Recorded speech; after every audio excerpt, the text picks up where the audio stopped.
बहादुर बंटी यादव को इंसाफ दिलाने के लिए देखिए यहाँ पे कोई नेता नहीं आया है। सारे यूट्यूबर भाई लोग आए हैं और आवाज़ उठा रहे हैं। परिवार के सदस्य वहाँ पे हैं और घर देखिए बंटी का घर कैसा था।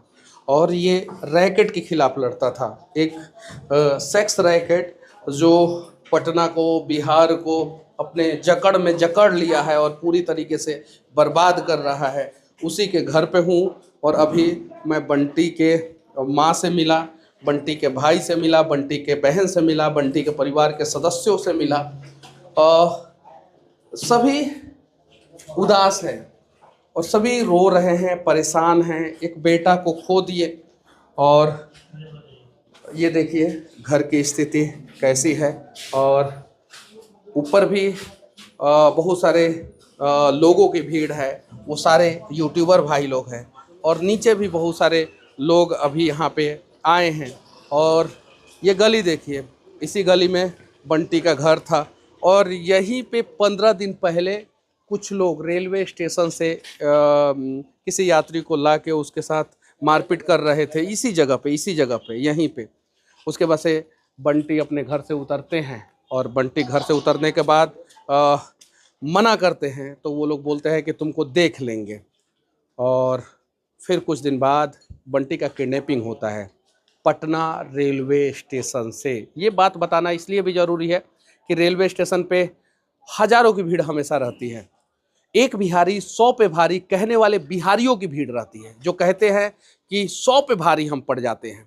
और एक बिहारी, अब सोचिए हज़ारों बिहारी के बीच में अगर एक बंटी यादव का अपहरण होता है सबके सामने और एक भी व्यक्ति पूछने तक नहीं आता है कि भाई इसको उठा के क्यों लेके जा रहे हो, पूछने तक नहीं आता है। ये वो राज है बिहार, बहादुरों का राज है बिहार। जब जरूरत पड़ती है तो हम अपनी शहादत दे देते हैं, लेकिन 1 इंच जमीन नहीं देते हैं। गलवान घाटी में क्या हुआ था बताने की जरूरत नहीं है। जब जरूरत पड़ती है तो 80 साल की उम्र में जोश जग जाता है वीर कुंवर सिंह, बताने की जरूरत नहीं पड़ती है। जब जरूरत पड़ती है तो 75 साल का बुजुर्ग व्यक्ति इंदिरा जैसे प्रधानमंत्री का कुर्सी हिला देता है, जयप्रकाश नारायण। लेकिन अब उसी बिहार के लोगों को आखिर क्या हो गया है? उन लोगों के आंखों के सामने बंटी को कुछ अपराधी उठा के लेके जाते हैं। और देखिए गलियां कैसी है, ये देख सकते हैं, ये देखिए यहाँ पे। और कुछ लोग यहाँ पे अभी आए हुए हैं। क्या नाम है भैया आपका? मेरा नाम मनोज कुमार हुआ। अच्छा, कहाँ घर है आपका? हम तो कंकड़बाग से आए हैं। अच्छा, क्यों आए हैं भैया? हम आए हैं जो बंटी यादव का जो अपहरण और उसके बाद हत्या हो गई है, उसी का हम लोग इनके समर्थन में आए हैं। ताकि क्या नाम है भैया आपका? मेरा नाम उदयन राय है। हम लोग सीपीआई के ट्रेड यूनियन से हैं। पटना जिला फुटपाथ दुकानदार संघ, इसका मैं अध्यक्ष हूँ, महासचिव हैं। और बंटी जी का एक दुकान चलती थी फुटपाथ पे, ठेला लगाते थे। इसी लिहाजा हम लोग फुटपाथ दुकानदारों को संगठित करेंगे कि उन पर जुल्म भी चल रहा है, बुलडोजर राज चल रहा है। और ये तो ऐसी घटना है जो कि समाज के लिए शर्मनाक है। अगर समाज के लोग सड़क पर नहीं आते हैं तो संदेश जाएगा कि बिल्कुल मुर्दा हो चुकी है, पब्लिक कायर हो चुकी है। इसीलिए हम लोग यहाँ पे आए हैं। ये लोग भी आए हैं। भैया कैसे बंटी यादव को इंसाफ मिलेगा? कोई दिक्कत नहीं है, 500 रुपया का माइक हो, 1000 रुपया का माइक हो, क्रांति के लिए तो आवाज़ तो यही उठा रहा है। बिहार के लोगों को इंसाफ यही माइक दिला रहा है। देख लीजिए, हंसिए, मजाक उड़ाइए, खूब मजाक उड़ाइए। माइक का कंडीशन देख लीजिए, ये 100 रुपया में आता है। कितना रुपया में? 100 रुपया में।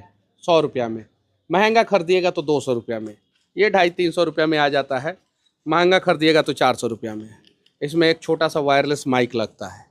और जब भी बिहार के लोगों को ज़रूरत पड़ती है तो सबसे पहले यही टूटा फूटा माइक पहुंचता है और इंसाफ के लिए आवाज़ उठाता है।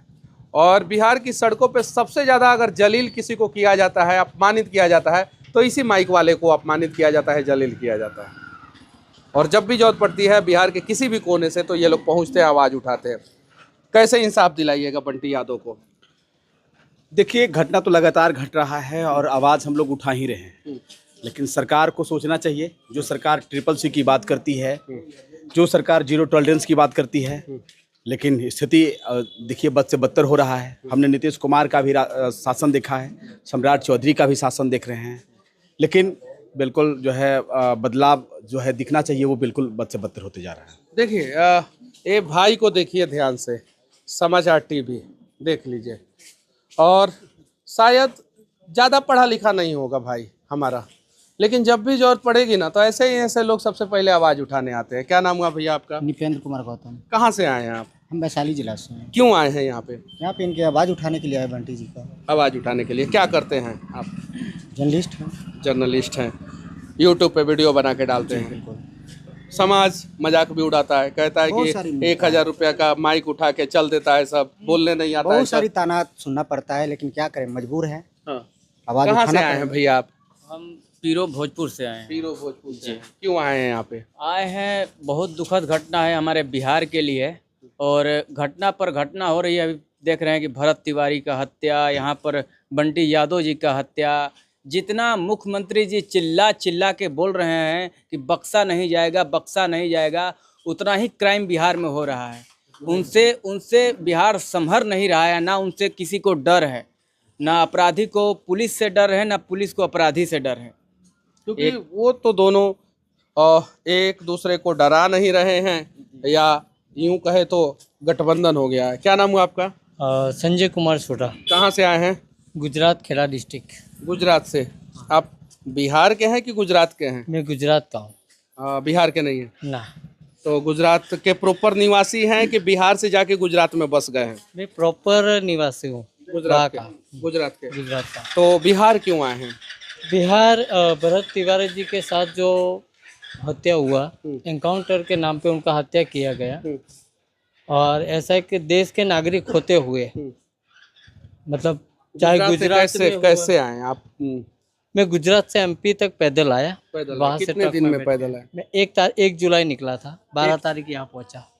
तो गुजरात से एमपी तक पैदल 8 दिन तक चला। 8 दिन तक पैदल चले और उसके बाद 4 दिन ट्रक में। आपको पता है भरत तिवारी जैसा ही एक क्रांतिकारी बंटी यादव जिसका घर है ये, अभी मुझे फिलहाल पता चला कि मैं यही सोच रहा था कि एक मुद्दा अभी मतलब बुझा भी नहीं, ख़त्म भी नहीं हुआ, और मतलब ये दूसरा मुझे अभी जानने को मिला, तो बहुत दुखद घटना है। और साहब से ने बोले कि मुख्यमंत्री साहब बोले कि बख्शा नहीं जाएगा, तो मुझे समझ में ये नहीं आ रहा है कि क्रिमिनल को बख्शा नहीं जाएगा या समाज सेवक को।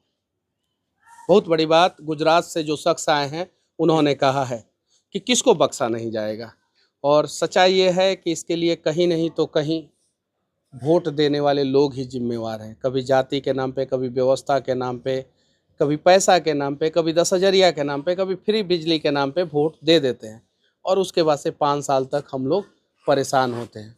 बाकी मैं बिहार के सभी लोगों से कहना चाहता हूँ, सभी खासकर यूट्यूबर भाइयों से कहना चाहता हूँ कि ये घर है, याद रखिएगा, और पटना जंक्शन से करबिगहिया साइड से सिर्फ और सिर्फ 400 मीटर की दूरी पे, 400 या 500 मीटर की दूरी पे, यानी आधा किलोमीटर की दूरी पे ये घर है। पटना स्टेशन पे आइए, गाड़ी लगा दीजिए और पैदल यहाँ पे चले आइए, और कम से कम आवाज़ ज़रूर उठाइएगा। बाकी आप लोगों की मर्जी, आप मुझे अच्छा कहें बुरा कहें फ़र्क नहीं पड़ता। इस प्रकार की घटना घटेगी तो मैं जाति धर्म बिना देखे आके आवाज़ ज़रूर उठाऊँगा। जय हिंद।